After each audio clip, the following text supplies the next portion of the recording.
Hello, is Misha Ciara Cox agus is Misha Ella is Saol Ella.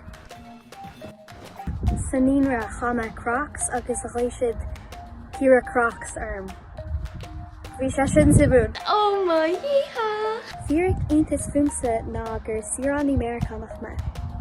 Na haisteoirí is fearlam ná Sadie Sink agus Saoirse Ronan.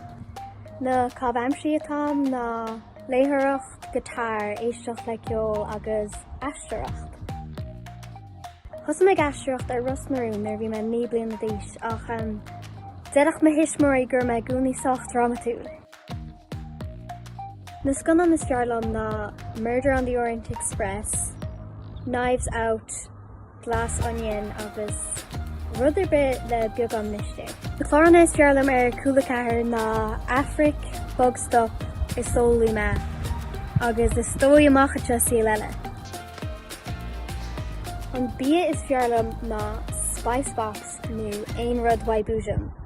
An tan bhí a bearlam ná cuts agus tá há cuts am hain. Siadaí ceann go mo chut cuts Minnie. Agus siadaí Shadow. An rud a bearlam faoi Saol Ella ná na haisteoirí a lug a bhuair me an deis obair. Dóla me rud a cinnt nua chola lá agus bhí an edit sin spríoin ag obair show agus tá ag súil go mór le a bheith se bheith.